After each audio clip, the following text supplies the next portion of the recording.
Hello friends, আজকের এই ভিডিওতে আমরা ইতিহাসের কিছু গুরুত্বপূর্ণ প্রশ্নোত্তর নিয়ে আলোচনা করব। আল বিরুনি কোন সময় ভারতে আসেন? অ্যান্সার অপশান এ 1017 খ্রিস্টাব্দে। কোন সুলতান সর্বপ্রথম বাজার দর নিয়ন্ত্রণ করেন? Answer option B Alauddin Khalji. আহমেদনগরের কোন মহিলা শাসক আকবরের কাছে পরাজিত হন? অ্যান্সার অপশান এ চাঁদ সুলতানা। আকবরের জীবনের শেষ যুদ্ধ কোনটি? অ্যান্সার অপশান এ আশিরগড়ের যুদ্ধ। শেরশাহের প্রধানমন্ত্রীর পদটি কী ছিল? অ্যান্সার অপশান সি ওয়াজির। এলিফ্যান্টা গুহা মন্দিরের নামকরণ করা হয়েছিল কোন শাসকের আমলে? অ্যান্সার অপশান ডি রাষ্ট্রকূটদের আমলে। গন্ডোয়ানা রাজ্যের রানীর নাম কী ছিল? Answer option A Rani Durgavati. সর্বপ্রাচীন বেদ কোনটি? Answer option A Rigveda. শিবাজির পিতার নাম কি? Answer option B Shahaji Bhonsle. মহাবীরের জন্মস্থানের নাম কি? Answer option C Vaishali.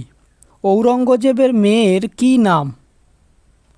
Answer option এ জেবুন্নিসা।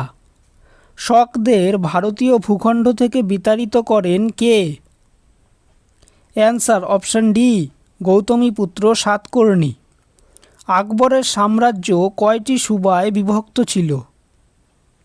অ্যান্সার অপশান বি 15টি সুবা। ভারতের নেপোলিয়ন কাকে বলা হয়? অ্যান্সার অপশান ডি সমুদ্রগুপ্তকে। আকবরের প্রধানমন্ত্রীকে কি বলা হতো?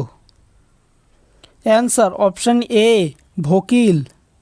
সমুদ্রগুপ্তের কীর্তিসমূহ কোথায় লিপিবদ্ধ আছে? অ্যান্সার অপশান বি এলাহাবাদ স্তম্ভলিপিতে। প্রথম স্বাধীন পেশোয়া কে? Answer option A Balaji Vishwanath. ভারতে ইস্ট ইন্ডিয়া কোম্পানির প্রতিষ্ঠা হয় কোন মোগল সম্রাটের আমলে? অ্যান্সার অপশান সি আকবর। ঋগ্বেদে কতগুলি স্তোত্র আছে? Answer option A 1028টি।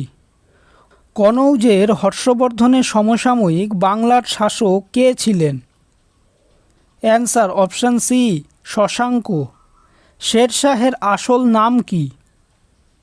Answer option A Farid খান।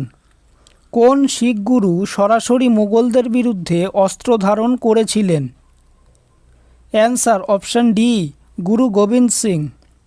চিতোরের কীর্তিস্তম্ভ কে নির্মাণ করেন? অ্যান্সার অপশান ডি রানা কুম্ভ।